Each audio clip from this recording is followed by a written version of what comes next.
الحمد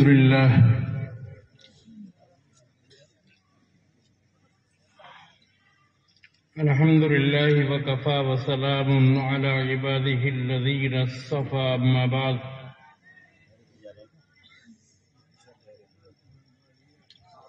فأعوذ بالله من الشيطان الرجيم بسم الله الرحمن الرحيم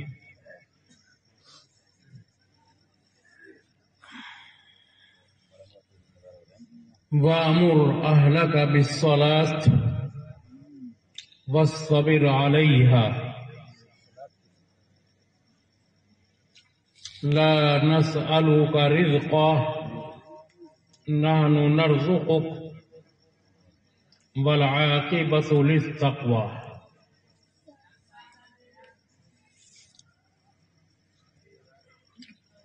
وقال النبي صلى الله عليه وسلم كلكم راع وكلكم مسؤول عن رعيته.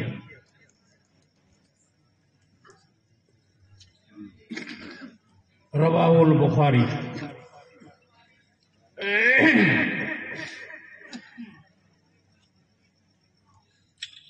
بزرگوں اور بھائیوں، آپ پہلے تو اس بات کا ثبوت دیں کہ کچھ سننا چاہتے ہو، اور اس کا ثبوت یہ ہے کہ بیچ کا جو خلا ہے اس کو پر کر لو. آگے آ جاؤ، سب لوگ آگے آ جاؤ.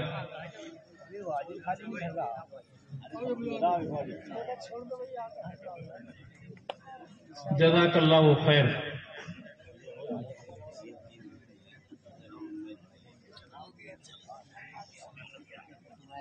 جب استاد اپنے شاگردوں کو پڑھانے بیٹھتا ہے،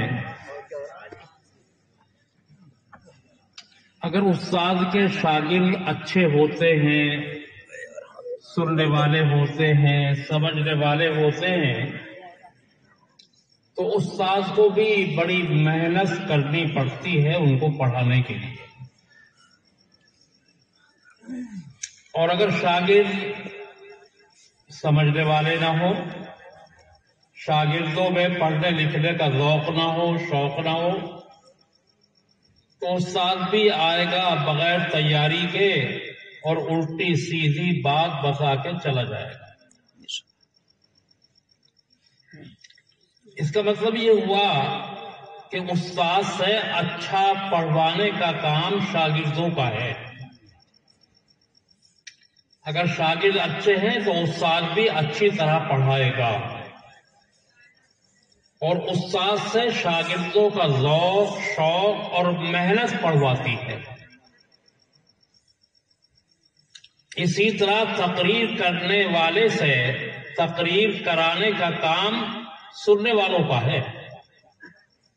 اگر تقریر کرنے والا سننے والوں کو اندر یہ دیکھتا ہے کہ سننا چاہتے ہیں، ان میں ذوق ہے، شوق ہے اور وہ متوجہ ہیں، تو پھر تقریر کرنے والے کا دل بھی منشرح ہوتا ہے اور اللہ تعالیٰ نئی نئی باتیں اس کے ذہن میں ڈالتا ہے. تو تقریر کروانے کا کام آپ کا ہے. آپ چاہیں گے تو میں تقریر کر سکوں گا، نہیں چاہیں گے تو نہیں کر سکوں. بہرحال مجھے یہ بات کہنی تھی. مسئلہ یہ نہیں ہے کہ آپ کم ہیں یا زیادہ ہیں، مسئلہ صرف یہ ہے کہ اگر کم ہیں تو کم اچھے ہوں، ان کا جذبہ کچھ سیکھنے کا ہو، ان کا جذبہ کچھ سننے کا ہو، اور سننے کے بعد ان چیزوں کو ساتھ میں لے جانے کا ہو، اور لے جانے کے ساتھ ساتھ ان سنی ہوئی چیزوں پر عمل کرنے کا ہو. اگر یہ باتیں سامعین کے اندر موجود ہوں گی تو ان کو یہاں بیٹھنے سے فائدہ ہوگا، اور وہ اپنی زندگی میں کچھ تبدیلی اور انقلاب پیدا کر دیں گے.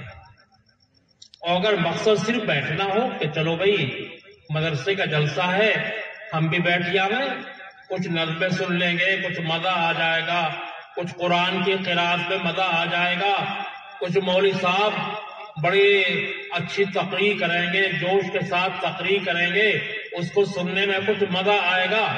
اگر بات مزے کی حد تک ہوگی تو بزرگوں اور بھائیوں آپ کے بیٹھنے سے یہاں فائدہ نہیں ہے۔ اس نیت سے بیٹھو کہ ہمیں کچھ لے کر جانا ہے۔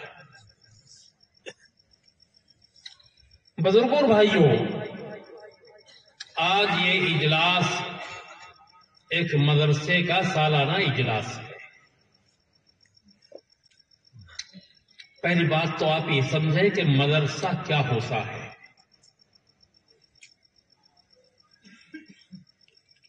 اور مدرسے کی حقیقت کیا ہے، مدرسہ آپ کو کیا دیتا ہے اور آپ مدرسے کو کیا دیتے ہیں۔ بزرگوں اور بھائیوں، اگر اسلام کی تاریخ پر غور کیا جائے، اس کو کھنگالا جائے،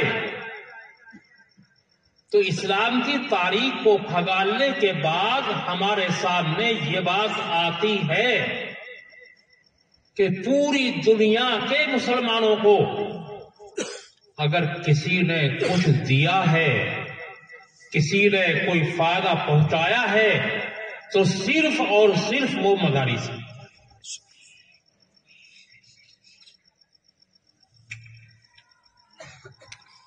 امام آپ کو کس نے دیے؟ مدرسہ۔ کس نے دیے؟ مؤذن آپ کو کس نے دیے؟ مفتی آپ کو کس نے دیے؟ محدث آپ کو کس نے دیے؟ قاری آپ کو کس نے دیے؟ مدرسوں نے۔ حافظ آپ کو کس نے دیے؟ مدرسوں نے۔ اور مقرر آپ کو کہاں سے ملے؟ جو تقریر کر رہے ہیں، میں تو مقرر نہیں ہوں، میں تو بس صرف بات کرنے والا ہوں۔ یہ تقریر کرنے والے بڑے بڑے عالم جو آپ کے سامنے آ کے چلے گئے، وہ کس نے دیے آپ کو؟ بولو۔ نظم پڑھنے والے کس نے دیے؟ تو سب کچھ تو کس نے دیا آپ کو؟ مدرسہ۔ قدر کرنی چاہیے مدرسے کی۔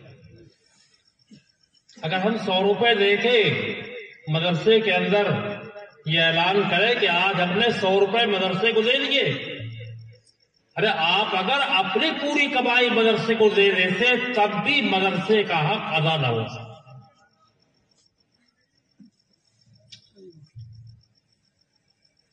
جناب رسول اللہ صلی اللہ علیہ وسلم مکے میں تھے، آپ کو نبوت ملی۔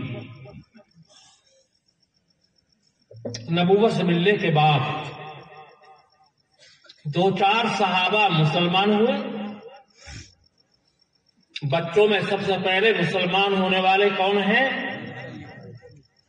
بڑی اچھی بات ہے، یاد رکھی بات ہے بھئی، سنی آپ نے کسی عالم سے تبھی تو یاد ہوئی۔ اگر نہ یاد کرتے، یاد کرنے کے جذبے سے نہ بیٹھتے تو یہ بات بتاتے نہیں آپ۔ تو بچوں میں سب سے پہلے مسلمان کون ہوئے؟ حضرت علی۔ عورتوں میں مسلمان کون ہوئی سب سے پہلے؟ اب بتاؤ۔ جزاک اللہ، اچھی بات ہے، یاد ہے، یاد ہے۔ اور جوانوں میں کون ہوئے سب سے پہلے؟ حضرت ابو بکر صدیق۔ اور غلاموں میں کون ہوئے؟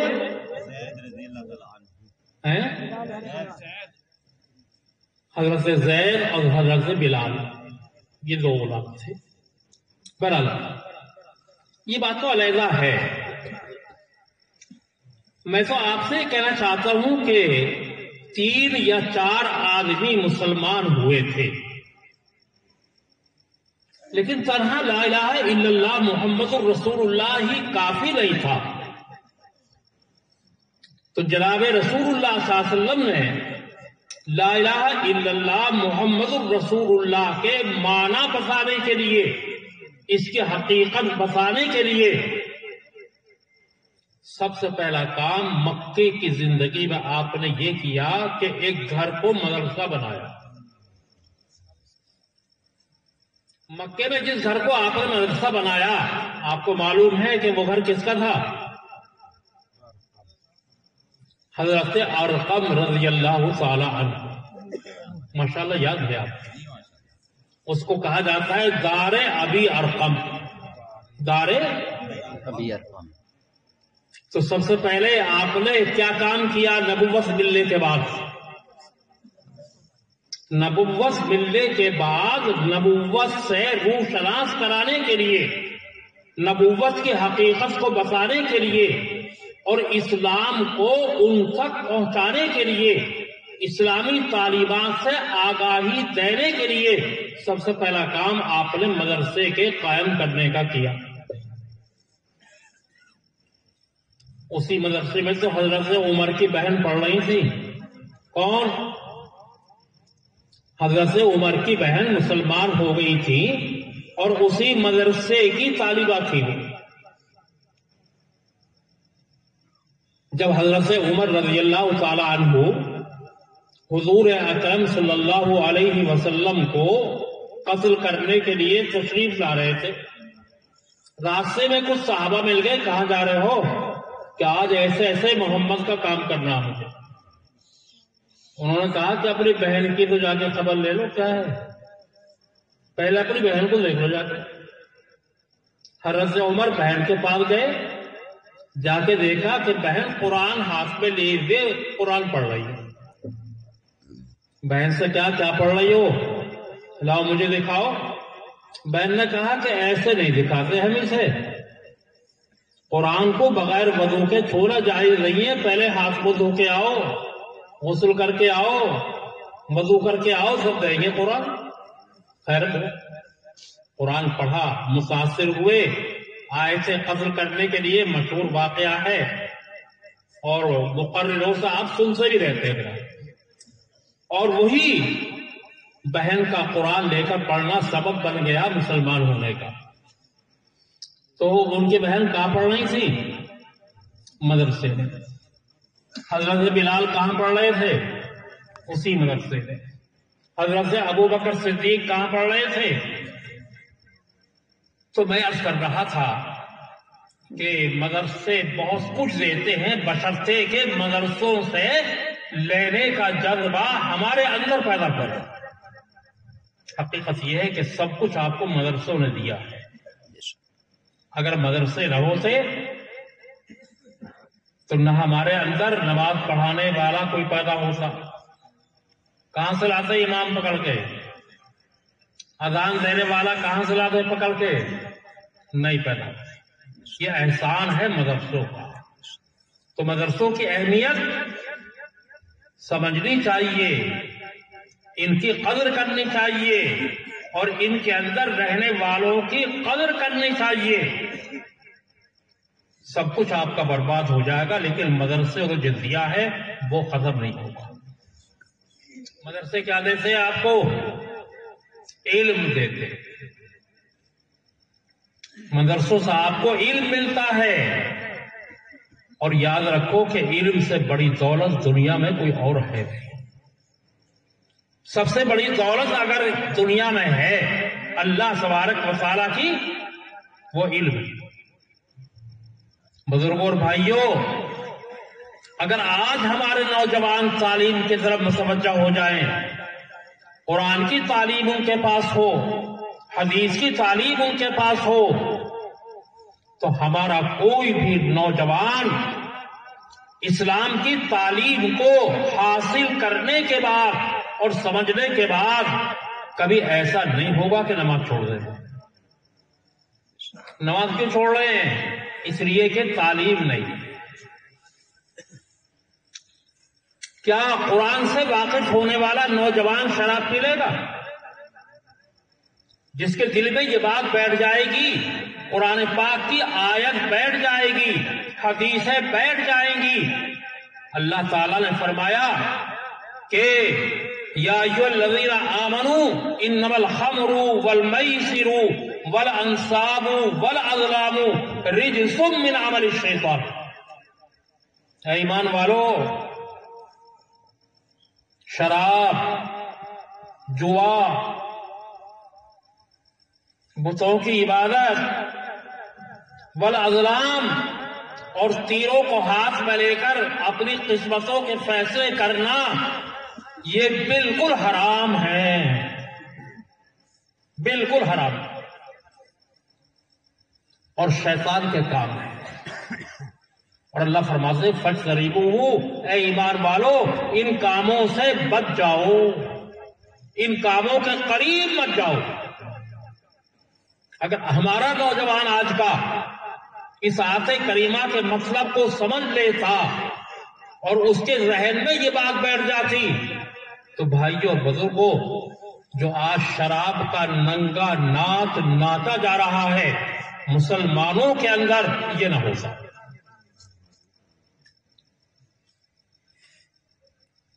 آج ہمیں ضرورت ہے اپنے نوجوانوں کے رخ کو صحیح کرنے کی۔ ان کا رخ اچھا نہیں ہے، اور کسی قوم کی کامیابی کا دار و مدار اس کے جوانوں پر ہے۔ بوڑھوں سے کچھ نہیں ہونے کا، بوڑھے تو قبر میں پیر لٹکائے ہوئے ہیں، پتہ نہیں کب چل رہے ہیں۔ امت کی قیادت تو جوانوں کے ہاتھ میں آنی ہے، گھروں کی ذمہ داریاں جوانوں کے ہاتھ میں آنی ہے۔ لہذا ضرورت آج اس بات کی ہے کہ ہمارے معاشرے کے اندر جتنی خرابیاں پیدا ہو رہی ہیں، جتنی برائیاں ہمارے معاشرے کے اندر پیدا ہو چکی ہیں، اگر ہم نے اپنے معاشرے کی ان برائیوں کو نہ روکا، ان بربادیوں کو نہ روکا، تو یاد رکھو کہ ہمارا کل کو کوئی نام لینے والا نہیں ہوگا۔ ہم کیا تھے کیا نہ تھے، کوئی ہمارا نام لینے والا نہیں ہوگا۔ لہذا آج ضرورت ہے کہ ہم اللہ کے احکامات کو مانیں، اللہ نے جن چیزوں کو حرام کیا ہے ان سے بچیں، اور ان چیزوں میں یہ بھی ہے شرط۔ نشے کا شوق پیدا ہوتا جا رہا ہے، نوجوان پڑھ رہے ہیں، جنگلوں میں آپ کسی طرف کو بھی نکل جائیں، ایمان والوں کے جنگلوں میں کھیتوں میں آپ کو شراب کی بوتلیں نظر آئیں، جگہ جگہ شراب پیتے ہوئے ہمارے نوجوان نظر آئیں گے۔ آخر کیا ہو رہا ہے؟ کیا شراب پی کے ہم اللہ کو راضی کر لیں گے؟ بھئی شراب پی کے اللہ راضی ہوگا ناراض ہوگا؟ ناراضی تو ہے اللہ کہ سب کچھ کرنے کے باوجود ہمارا جو حال ہو رہا ہے یہ اللہ کی ناراضگی ہے۔ اللہ نے صاف فیصلہ فرما دیا، دیکھو ان تنصروا اللہ ینصرکم، اگر تم اللہ کی مدد کرو گے، اللہ کی بات مانو گے، اللہ کے حکم پر عمل کرو گے، اللہ بھی تمہاری مدد کرے گا، اور اگر اللہ کی بات نہیں مانو گے تو اللہ کی مدد نہیں آئے گی۔ یاد رکھنا، امتحان تو مسلمانوں کا ہر زمانے میں ہوا ہے، یہ نہیں کہ آج آپ ہی کا امتحان ہو رہا۔ آپ یہ سمجھیں کہ ہم ہی مصیبت میں ہیں، ہم ہی پریشانی میں ہیں، ایسا نہیں ہے۔ قرآن اٹھا کر دیکھو، قرآن سے یہ بتاتا ہے کہ اب سے ہزاروں سال پہلے جو نبی آئے، حضور اکرم صلی اللہ علیہ وسلم سے پہلے جو انبیاء آئے، ان انبیاء کے ساتھ ان کے قوموں نے جو رول ادا کیا ہے، جو کردار ادا کیا ہے، اور جو تکلیفیں پہنچائی ہیں، ابھی تو آپ ان تکلیفوں کے قریب بھی نہیں گئے۔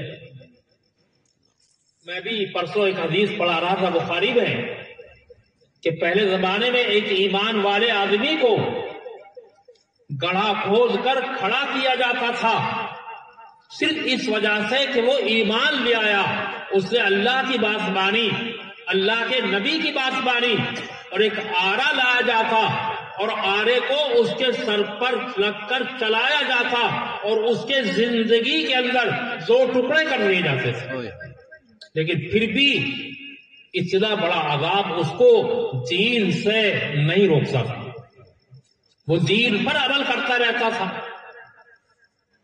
انبیاءوں کے سروں میں لوہے کی کنگھیاں کی جاتی تھی، اور جب وہ کنگھیاں کی جاتی تھی تو وہ کھال کو کاٹ کر گوشت کو کاٹ کر ہڈی تک پہنچ جایا کرتی تھی، لیکن یہ بات بھی ان کو دین سے نہیں روکی۔ ابھی تو وہ وقت نہیں آیا، اللہ کا شکر ہے، ابھی سے بے چین ہو گئے۔ اس بے چینی کا واحد حل یہی تھا کہ ہم سب اللہ کو راضی کرنے میں لگ جاتے۔ اگر ہم اللہ کو راضی کر لیتے، اللہ کی مدد آتی نہیں آتی؟ بولو، غزوہ بدر والوں نے اللہ کو راضی کر لیا تھا۔ کیا کر لیا تھا؟ کیا کر لیا تھا؟ اللہ کو راضی کر کے غزوہ بدر میں میدان میں گئے تھے۔ ان کا جو دشمن تھا وہ دشمن تعداد میں بھی بہت زیادہ تھا، اور سامان، لڑائی کے سامان میں بھی وہ بہت زیادہ تھے۔ کوئی امید نہیں تھی کہ مسلمان کامیاب ہو جائیں گے، لیکن وہ مسلمان کیسے تھے نا، وہ اللہ کو راضی کر چکے تھے پورے۔ اللہ ان سے مکمل طور پر راضی ہو چکا تھا، اور یہی وہ مسلمان تھے جو مکے کی 13 سالہ مصیبتوں اور پریشانیوں کو برداشت کر کے مدینے پہنچے تھے، اور بالکل پختہ ہو گئے تھے۔ ہو گئے نہیں؟ اللہ کی مدد آئی نہیں آئی؟ بولو۔ اور وہی مدد پوری دنیا میں اسلام کے پھیلنے کا سبب بنی۔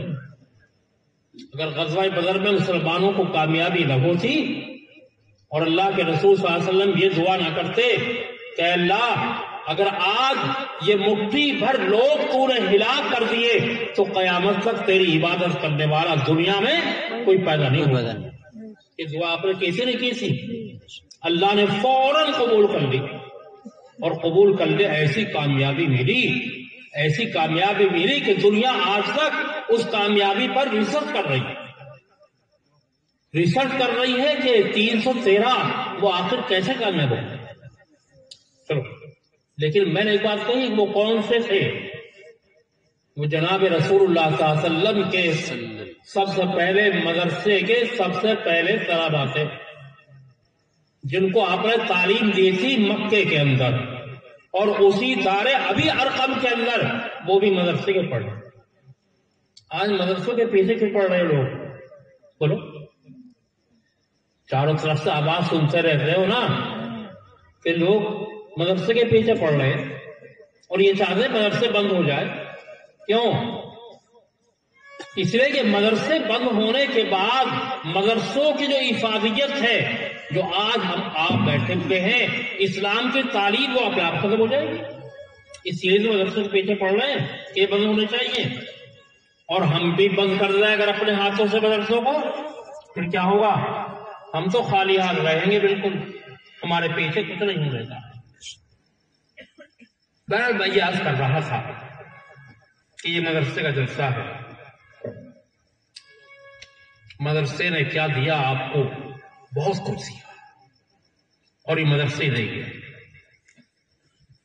آج جو ہمارے معاشرے کے اندر بربادیاں، ہلاکتیں اور برائیاں ہیں، وہ صرف مدارس کی تعلیم حاصل نہ کرنے کی وجہ سے ہے۔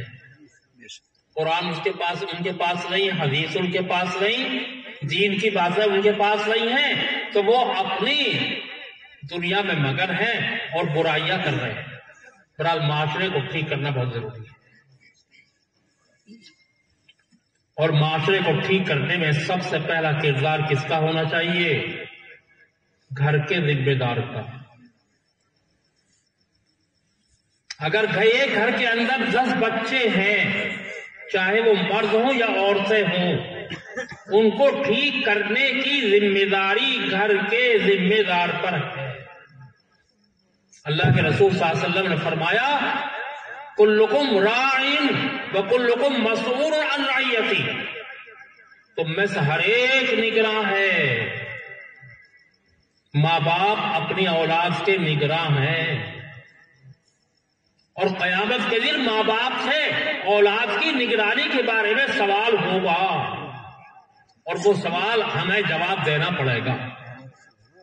اللہ فرمائیں گے کہ ہم نے تمہیں اولاد دی تھی، ہم نے تمہیں اولاد کا ذمہ دار بنایا تھا، ان کو تم نے تعلیم کہاں سے دی، ان کو تم نے دین کہاں سے سکھایا، ان کو تم نے نماز کہاں سکھائی، ان کو تم نے قرآن کہاں پڑھنا سکھایا؟ سب باتوں کا جواب دینا پڑے گا۔ کلکم رائن وکلکم مسئول عن رعیت، ہم ہیں کہاں کے؟ اور یہ حکم ہمیں نہیں دیا۔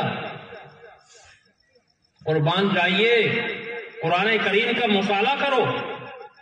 قرآن کریم کی جو آیت میں نے پڑھی تھی، حضور اکرم صلی اللہ علیہ وسلم کو اللہ نے حکم دیا، حکم آیا اوپر سے، اور اللہ کے رسول صلی اللہ علیہ وسلم سے اللہ نے فرمایا وَأَمُرْ أَهْلَكَ بِالصَّلَاةِ، اے محمد صلی اللہ علیہ وسلم اپنی بیویوں کو، اپنے اہل و عیال کو، اپنے گھر والوں کو نماز پڑھنے کا حکم کیجئے۔ یہ کس سے کہا جا رہا؟ حضور اکرم۔ ان کو نماز پڑھوانے کے لیے کوئی اور نہیں آئے گا۔ اگر گھر کا ذمہ دار اپنے گھر کی اصلاح کا فیصلہ کر لے اور اس بات کا تہیہ کر لے مجھے اپنے گھر کو بنانا ہے، اپنے گھر کے ہر فرد کو نمازی بنانا ہے، کیا نہیں ہو سکتا؟ معاشرے کے اندر کوئی آدمی بغیر نماز کے نہیں رہے گا۔ اس کا مطلب یہ ہے کہ ہم نے ساری ذمہ داری گھر کو بنانے کی تبلیغی جماعت پر ڈال دی، ہم نے ساری ذمہ داری مدرسوں پر ڈال دی کہ اپنا آپ بنائیں گے ہماری اولاد کو یہ پڑھانے والے، جماعت والے کیا بنا لیں گے؟ یہ مدرسے کیا بنا لیں گے؟ مدرسے میں رہتا ہے 4 گھنٹے، آپ کے گھر رہتا ہے 12 گھنٹے۔ اگر 4 گھنٹے مدرسے میں آ کے وہ کچھ پڑھ کے جاوے گا اور 12 گھنٹے اس کو وہاں کچھ تربیت نہیں ملے گی تو 4 گھنٹے جو پڑھ کے گیا ہے وہ ختم ہو جائیں گے، غالب تو 12 گھنٹے آئیں گے۔ تو اس لیے اللہ کے رسول نے فرمایا، اللہ نے فرمایا اے محمد کام ایسے نہیں چلنے کا، سب سے پہلا کام یہ ہے کہ اپنے گھر والوں کو نمازی بناؤ۔ یہ نہیں کہا کہ مکے والوں کو نمازی بناؤ، قرآن کا اسلوب دیکھیے، قرآن کا طریقہ دیکھیے، وَأَمُرْ أَهْلَكَ بِالصَّلَاةِ، کہ محمد اپنے گھر والوں کو نماز پڑھوائیے۔ کیا آپ کی ازواج مطہرات نماز نہیں پڑھتی تھی؟ بولو، نہیں پڑھتے تھے کیا؟ یا آپ کے گھر والے یا بچے نماز نہیں پڑھتے تھے؟ سب پڑھتے تھے۔ لیکن اللہ تبارک و تعالیٰ کا حضور اکرم صلی اللہ علیہ وسلم کو یہ حکم دینا، یہ امت کے ہر گھر کے ذمہ دار کو حکم دینا ہے۔ کیا کرنا ہے؟ آپ کو حکم دے کر ہر امت، ہر گھر کے ذمہ دار کو بتانا ہے کہ گھر کی اصلاح کی ذمہ داری گھر کے ذمہ دار پر ہے۔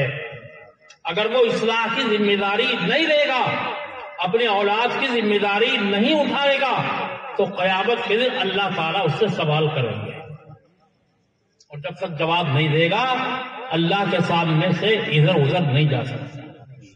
بزرگوں اور بھائیوں، دین کو سمجھنے کی کوشش کرو، اسلام کو سمجھنے کی کوشش کرو۔ اور آگے قرآن کیا کہتا ہے معلوم ہے؟ اے محمد اپنے گھر والوں کو نماز کا حکم کیجئے، اور نماز سے مراد صرف نمازی نہیں ہے، بلکہ نماز سے مراد ہے اپنے گھر والوں کو اسلام کی اور دین کی تعلیم دیجئے، دین سے روشناس کراؤ۔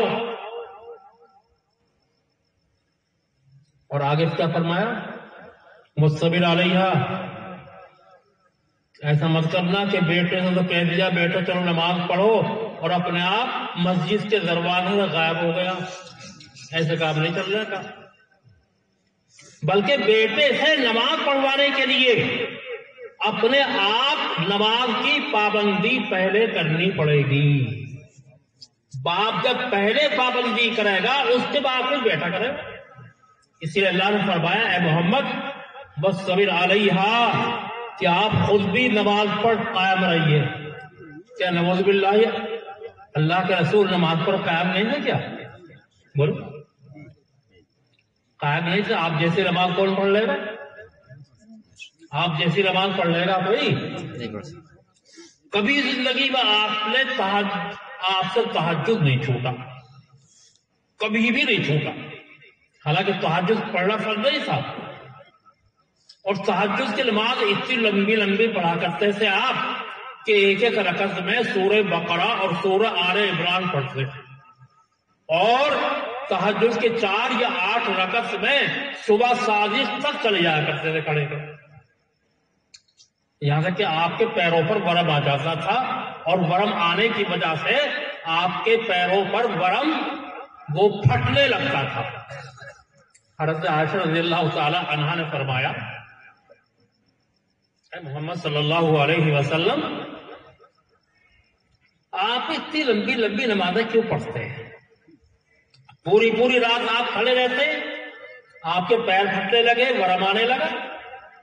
آپ کو تو اتنی لمبی لمبی نماز نہیں پڑھنی چاہیے، کیوں پڑھتے ہیں آخر آپ پر سے کوئی غلطی نہیں ہوئی، آپ سے کوئی برائی نہیں ہوئی، اور جو غلطی خلاف اولا بات ہوئی ہے اللہ تعالیٰ نے آپ کی ساری باتوں کی مغفرت کا اعلان کر دیا. قد غفر اللہ لک ما تقدم من ذنبک وما تأخر. تو آپ کو بخشائے ہیں بالکل. آپ بھی اتنے لمبی نماز پڑھتے ہیں. تو آپ کو پتا ہے کہ اللہ کے رسول نے کیا فرمایا؟ افلا اکون عبدا شکورا. عائشہ کیا تم یہ چاہتی ہو کہ میں اللہ کا شکر کرنے والا بندہ نہ بنوں؟ یہ اللہ کے شکرانے کی نماز تھی جو پوری پوری رات کھڑے رہتے تھے. کون سا فرمایا جا رہا ہے کہ آپ خود بھی نماز کی پابندی کرو. کیا کرو؟ کس سے کہا جا رہا؟ کیا آپ پابند نہیں تھے؟ تو ان سے کہا جا رہا ہے یا ہم سے؟ نشانہ آپ کو بنایا جا رہا ہے، لیکن کہا جا رہا ہے ماں باپ سے. کس سے؟ کہ اگر اپنی اولاد کو نماز کا پابند کرنا چاہتے ہو تو ان سے پہلے تمہیں نماز کی پابندی کرنی پڑے گی.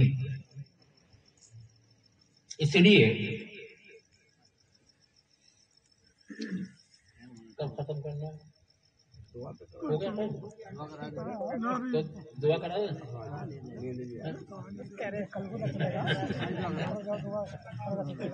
نہیں بہرحال ہم بھی انسان ہیں، ہمیں بھی جانا ہے کہیں انشاءاللہ. پھر بہرحال پھر انشاءاللہ تقریر ہوگی، پھر کریں گے انشاءاللہ. ایسی کوئی بات نہیں ہے. اب تو ایک ہی بات یاد کر لو. کیا؟ ایک ہی بات یاد کر کے لے جاؤ کہ ہر گھر کا ذمہ دار اس بات کا تہیہ کر لے کہ مجھے اپنے گھر کی اصلاح کرنی ہے، اپنے بچوں کی اصلاح کرنی ہے، اپنے بچیوں کو نمازی بنانا ہے. بولو انشاءاللہ. اگر آدمی نے اپنے گھر کو بنا لیا تو معاشرہ اپنے آپ بن جائے گا. نہیں بنے گا؟ اللہ تعالیٰ ہمیں اس بات پر عمل کرنے کی توفیق عطا فرمائے. وآخر دعوانا ان الحمد للہ رب العالمین. دعا کر دیجیے. اللہم صلی اللہ علیہ سیدنا مولانا محمد وعلی آل سیدنا مولانا محمد مبارک وسلم. ربنا آتنا فی الدنیا حسنہ وفی الآخرۃ حسنہ وقنا عذاب النار. اے اللہ ہمارے گناہوں کو معاف فرما. اے اللہ ہم نے جو باتیں کہی ہیں یا جو باتیں ہم نے سنی ہیں، اے اللہ ہم سب کو ان پر عمل کرنے کی توفیق عطا فرما. معاشرے کی برائیوں کو ختم کرنے کی توفیق عطا فرما. اپنے گھروں کی اصلاح کی توفیق عطا فرما. اے اللہ مدارس کو قائم فرما اور اس مدرسے کو